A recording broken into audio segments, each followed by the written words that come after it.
රෝග නැති වෙන්න තියෙන තාම වටිනාම ඖෂධය තමයි මානසික සුවතාවය. අපිට එලි කරන්න බැරි කියන්න බැරි මානසික පීඩාවකින් කවුරු හරි පෙළෙනවා නම් ඒ පෙළෙන පුද්ගලයාට හැදෙන මූලිකම රෝගයක් තමයි ગેස්ට්‍රයිටිස්. මානසික රෝග නැතුවත් ગેස්ට්‍රයිටිස් රෝග හැදෙනවා. ඒක රෝගයක්. ඒ සඳහා අපේ ආයතනයේ අපි හදලා තියෙනවා තනියක් ඒ බෙහෙත් පාවිච්චි කරලා ඒකෙන් සුවපත් වෙන රෝගීන් සෑහෙන ගාණක් වාර්තා වෙනවා. මේ පරිසරයත් එක්ක අපේ සෙම් රෝග බහුල වශයෙන්ම හැදෙනවා. ඒ සඳහා අපේ ආයතනයේ බෙහෙතක් හදලා තියෙනවා. ඉතින් ඒ බෙහෙතත් ඉතාම ශ්‍රේෂ්ඨ ඖෂධයක්. ඒකට පුදුමාකාර සහනයක් ගෙන දෙන ඖෂධයක් තමයි අපි හදලා තියෙන නීන්ද්‍යාදී කියන මේ තෙල. ඒ තෙලේ තියෙන ගුණාත්මක භාවය විසින් හිස සිසිල් වෙනවා. ඒ තුලින් හිස ආරක්ෂා වෙනවා.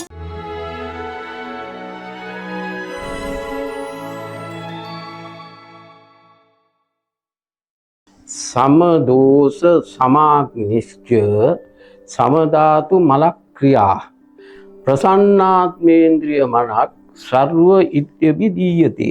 දැන් මේකෙන් කියන්නේ समदोष වාතය පිත්ත සෙමේ සමාන බව තියෙනවා නම් ඒ මනුස්සයා නිරෝගී. समदोष ඊළඟට කියනවා සම අග්නි. එතකොට ගින්න අපේ ආහාරයේ තියෙන ගින්න ගැන කියන්නේ. එතකොට ඒකේ 14ක් වර්ගීකරණ කරලා තියෙනවා. සමාග්නිෂ්ඨ.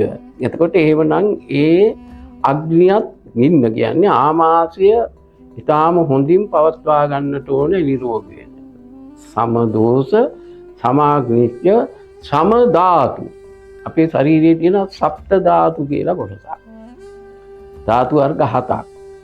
එතකොට ඒකත් සමාන වෙන්න ඕනේ. ධාතු වශයෙන් කතා කරද්දී රස, රක්ත, මාංශ, මේද, අස්ථි, අස්ථි මජ්ජා, ශුක්‍ර කියලා සප්ත ධාතුවක් තියෙනවා. එතකොට මේ ධාතු හතත් හොඳ සෞඛ්‍ය තත්ත්වයෙන් තියාගන්න ඕනේ. මල ක්‍රියාන්. එතකොට මල පහවීමත් ඉතාම හොඳින් පවත්වා ගන්න ඕනේ. එතකොට මුත්‍ර පද්ධතිය හොඳ වෙන්න ඕනේ. එතකොට අසුචි පද්ධතිය හොඳ වෙන්න ඕනේ. මල ක්‍රියාන් කියන්නේ ඒක. සම ධාතු, සමාග්නිශ්ච, සම ධාතු මල ක්‍රියා ප්‍රසන්න ආත්ම ඉන්ද්‍රිය මන. ප්‍රසන්න වූ ආත්මයක්. මේ ආත්මවාදය ගැන හින්දු දර්ශන වල කතා කරුවට බුද්ධ දර්ශනයේ ආත්මයක් නැහැ. එතකොට නමුත් ඒගොල්ලෝ කියපු නිසා ඒගොල්ලෝ කියනවා මේ අපේ ආත්ම භාවයත් හොඳින් තබා ගන්නට ඕනේ. එතකොට මනස ඊටාම හොඳින් තියාගන්න ඕන එකක් තමයි මනස. 80%ක් රෝග හටගන්නේ මනස දුර්වල වුණා. එවනම් අපේ සෞඛ්‍ය රැක ගන්න ඕන කෙනෙක් ඉන්නවා නම් ඒ පුද්ගලයා තුන අනිවාර්යයෙන්ම ගොඩනගාගත යුතු දෙයක් තමයි ඊටාම විශිෂ්ට වූ මානසික ශක්තිය. මම සුවපත්, මම නිරෝගී, මම ඊටාම ප්‍රසන්න වූ මනසකින් ඉන්නේ කියන මේ මනස කෙනෙකුගේ වර්ධනය කර ගන්නවා නම් ඔහුට නිරන්තරයෙන්ම රෝග අඩුයි. එතකොට රෝග නැති වෙන්න තියෙන තාම වටිනාම ඖෂධය තමයි මානසික සුවතාවය. ඒ වගේම ප්‍රසන්න වූ ඉන්ද්‍රිය පන්තිය. ඇහැ කන නාය කට තාම පිරිසිදුව පවිත්‍රව පවත්වාගෙන යන්න ඕනේ. මෙන්න මේ ටික මුල් කරගෙන තමයි එදා අපේ පැරැන්නන් අපේ සංස්කෘතිය ගොඩ නැගුවේ. එතකොට මේ පෞරාණික මේ දාර්ශනික හැකියාව එදා රජවරුන්ට තිබුණා. එදා වාසය කරපු අපේ හාමුදුරුවන්ට තිබුණා. අපේ වෙද මහත්තුරුන්ට තිබුණා. අපේ ගැමියන්ට තිබුණා. පුදුම සංස්කෘතියක් අපේ ශ්‍රී ලාංකික ජනතාව සතුව තිබුණා. එදා බලන්න රටක් ගොඩ නැගුණේ කොහොමද කියලා. රටක් ගොඩ නැගුණේ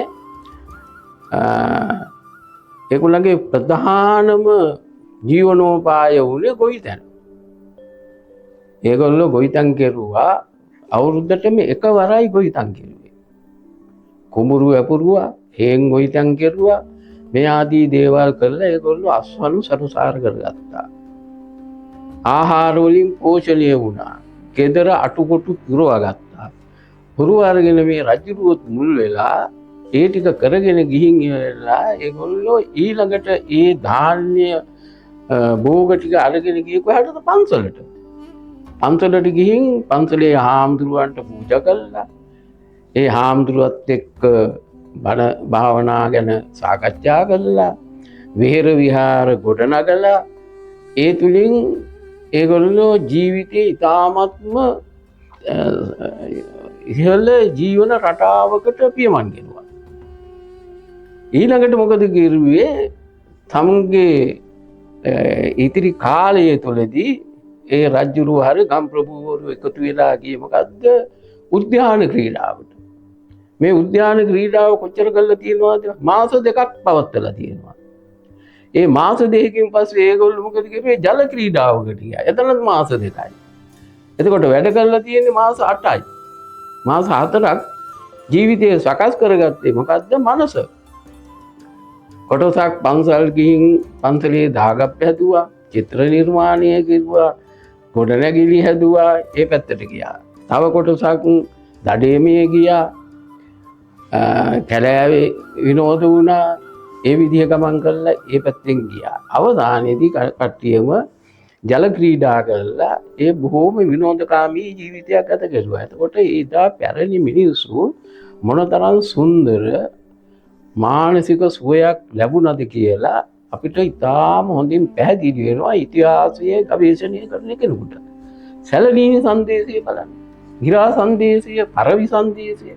මේ හැම දෙයකම තියෙන්නේ මොනවද? ජල ක්‍රීඩා, උයන් ක්‍රීඩා පිළිබඳව තමයි විස්තර කථනය කරලා තියෙන්නේ. මේ සාහිත්‍ය ගොඩ නැගුණා. ඊළඟට බුද්ධ ආගම ගොඩ නැගුණා. අපේ සංස්කෘතික කලා ශිල්ප නිර්මාණය වුණා. මිනිහා නිදහසේ හිටියා. මිනිහා නිදහසේ සැරිසරුවා. මිනිහා ඊටාම මානසික ප්‍රබෝධයෙන් ජීවත් වුණා. එදා මිනිස්සු හරි සුන්දරව ජීවත් වුණා. අද ඒ තත්ත්වය වෙනස් වෙලා අද තරංගකාරී ජීවිතයකටපත් වෙලා අනන්ත අප්‍රමාණ වූ පීඩාවන් විඳිමින් රෝගී වෙමින් මිනිසුන්ගේ මානසිකත්වයේ දුර්වල වෙලා තියෙනවා, ශාරීරිකත්වයේ දුර්වල වෙලා තියෙනවා. සියලු මාංශයන් අද පරිහානි යුගයක් හැටියට තමයි මම දකින්නේ. මේ සියලුම රෝග වලින් මිදෙන්න නම් මොකද්ද කරන්න ඕනේ? අපේ බුදු දහමට අපි අවනත වෙන්නට ඕනේ. බුදුහාමුදුරුවෝ කියපු දේ ගැන අපි විශ්වාසය ගොඩනගා ගන්න ඕනේ. උන්වහන්සේ තමයි අපිට නිසි මාර්ගය කියලා කියලා තියෙන්නේ. මොකද්ද නිසි මාර්ගය? මහා ලොකු දෙයක් නෙමෙයි. අපි හැමතිස්සෙම පුරුදු වෙන්න ඕනේ මෛත්‍රිය වඩන්න. මෙත්තා, කරුණා, මුදිතා, උපේක්ෂා කියන මේ කරුණු හතර කෙනෙක් තුල වර්ධනය කරනවා නම්, ඒ ගැන හිතනවා නම්, ඒ ගැන කටයුතු කරගෙන යනවා නම් මේ ලෝකෙ කිසිම ප්‍රශ්නයක් හටගන්න හේතුකාරකයක් නැහැ. ඒක තමයි බුදුදහමේ තියෙන ශ්‍රේෂ්ඨම ඉගැන්වීම. අපිට තියෙන ශ්‍රේෂ්ඨම කෙටි ජීවන මාර්ගය මෙන්න මේ කරුණු හතර අපි නිරන්තරයෙන් අපේ හදවත් තුළට ජනිත කරගන්නවා නම්, ඒ තුල හිතනවා නම්, ඒ තුල වැඩ කරනවා නම්, ඒ තුලින් අපේ කටයුතු කරගෙන යනවා නම් මම හිතනවා කිසිම මිනිහෙකුට කවදාකවත් වරදින්නේ නැහැ. එවනම් ඊළඟට ඊටත් ඔබට අපි යනවා නම් මොකද කරන්න ඕනේ? අපි කිසි දෙයකට ඇලෙන්න හොඳ නැහැ, ගැටෙන්න හොඳ නැහැ. අපි ඕනෑම ප්‍රශ්නයකදී අපි ඇලෙන්නේ නැත්නම්, ගැටෙන්නේ නැත්නම් ඒකේ කෙලවර තමයි අපේ දියුණුවේ මුඛ්‍යම පරමාර්ථයේ තියෙන කියන එක තමයි කියලා තියෙන්නේ. කවුරු හරි මේ කරුණු ටික ගොඩනගලා බලන්න. ඔව් මොනතරම් සතුටින්, සෙනෙහසින්, ඊටාම විනෝදයෙන් කාලය ගත කරනවාද කියලා පොඩ්ඩක් මේව ප්‍රගුණ කරලා බලන්න. දැන් මං කලින් කතා කරුවා මේ මානසික හොඳ තත්ත්වෙන් තියාගන්න ඕන කෙනෙක් නිරෝගී වෙන්න නම් මනස නිරවුල් කරගන්න ඕන කියලා. එතකොට බලන්න දැන් ඔබතුමන්ලා මේක හොයලා බලන්න ગેස්ට්‍රයිටිස් රෝගයට මූලිකම කරුණු වෙන්නේ මොකක්ද කියලා. අනිකරම මානසික. එතකොට අපිට එලි කරන්න බැරි, කියන්න බැරි මානසික පීඩාවකින් කවුරු හරි පෙළෙනවා නම් ඒ පෙළෙන පුද්ගලයාට හැදෙන මූලිකම රෝගයක් තමයි ગેස්ට්‍රයිටිස්. ඔහු කාටවත් මේ ප්‍රශ්නේ කියන්නේ නැහැ. නමුත් ඒ මනස ක්‍රියාත්මක වෙලා ඔන්න ગેස්ට්‍රයිටිස් කියන රෝගය හැදෙනවා. එතකොට එතෙන්දී අපි එයාට පිළියම හැටියට කියන්න ඕනේ මානසිකව සුවපත් වෙන්න කියලා. එතකොට මේ ગેස්ට්‍රයිටිස් රෝගයෙන් සුවපත් වෙනවා. මානසික රෝග නැතුවත් ગેස්ට්‍රයිටිස් රෝග හැදෙනවා. ඒක රෝගයක්. ඒ වගේ රෝගයක් හැදුනහම ඒ රෝගය රටේ හරි බහුලයි.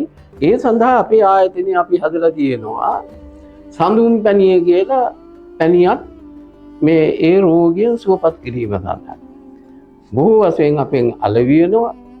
ඒ බෙහෙත් පාවිච්චි කරලා ඒකෙන් සුවපත් වෙන රෝගීන් සෑහෙන ගාණක් අපිට වාර්තා වෙනවා. එතකොට ඒක අද බහුල රෝගයක් බවට පත් වෙලා තියෙනවා ગેස්ට්‍රයිටිස් එක. අනිත් අතට ગેස්ට්‍රයිටිස් රෝගය හැදෙන්න තව හේතුවක් තමයි නිසි වේලාවට ආහාර නොගැනීම. බොහෝ පුද්ගලයන්ට අද කාර්යබහුලයි. අතිශයින්ම කාර්යබහුලයි. ඒ නිසා මේ කාර්යය ටික කරගන්න නිරන්තරයෙන් එයා පෙළඹෙනකොට අර ආමාශයට අවශ්‍ය ආහාර වර්ග නොලැබෙනකොට ආමාශයේ තියෙන යම් යම් හෝමෝන්ස් වර්ග පැමිණිලා අර ආමාශයේ සිවිය විනාශ කරලා එතනින් ગેස්ට්‍රයිටිස් නැමැති රෝගය හදා ගන්න ඕනකම.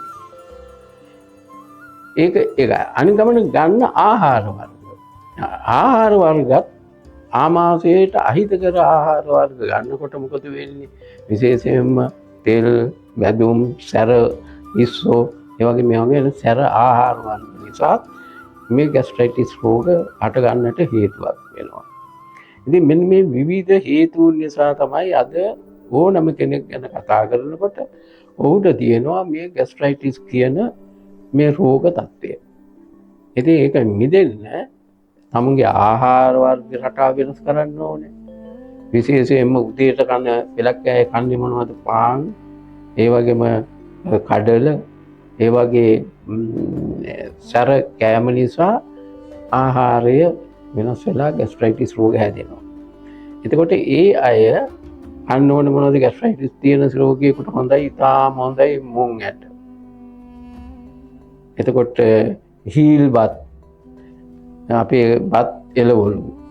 ඉතින් මේවා කනවා නම් ગેස්ට්‍රයිටිස් රෝග අඩු කරගන්නට පුළුවන් වෙනවා ආහාර වශයෙන්. ඒක රෝගයක්. ඊළඟට තවත් අයට බොහෝ බහුලයි සෙම් රෝග. සෙම් රෝග බහුල වීමට ප්‍රධාන හේතුව වෙනවා අධික දුවිල්ල, එතකොට පරිසරය, එතනින් ගියාම මේ රෑ නිදි වරණයක, ඊළඟට සෙම් බහුල ආහාර වර්ග පාවිච්චි කිරීම තුළින් නොයෙක් විදිහේම ඒක සෙම රෝග හට ගන්නවා. එතකොට අපිට මතක ඇති ඔබතුමන්ලට කොරෝනා රෝගය ආව එක කාලෙක. කොරෝනා රෝගය ආපු කාලේ හැමෝම මුඛාවරණයක් යොදාගත්තා ඒ කාලේ. ඒකේ ප්‍රතිඵලයක් හැටියට සෙම් රෝග අඩු වුණා. ඒ මොකද අර මුඛ ආවරණය දැම්මාම විස බීජ ඇතුල් වීම නැති වුණා. ඒ නිසා ඒකෙන් පැහැදිලි වෙනවා මේ පරිසරයත් එක්ක අපේ සෙම් රෝග තාම ඉහළින් බහුල වශයෙන්ම හැදෙනවා. ඒ සඳහාත් අපි හදලා තියෙනවා අපේ ආයතනයේ කැස්සපැණිය කියලා අපි බෙහෙතක් හදලා තියෙනවා. ඉතින් ඒ බෙහෙතත් ඉතාම හොඳින් පාවිච්චි කරලා විශාල වශයෙන් රෝගීන් සුවපත් වෙන බව අපිට ආරංචි මාර්ග වලින් දැනගන්න ලැබෙනවා. ඒ වගේම අලබිය තුලින් අපි දැනගන්නවා මේ කැස්සපැණිය ඉතාම ශ්‍රේෂ්ඨ ඖෂධයක් හැටියට අපි නිෂ්පාදනය කරලා තිබෙනවා. ඊළඟට ගත්තාම බොහෝම කොට අද තවත් තියෙන රෝගයක් තමයි හිතේ කැක්කුම.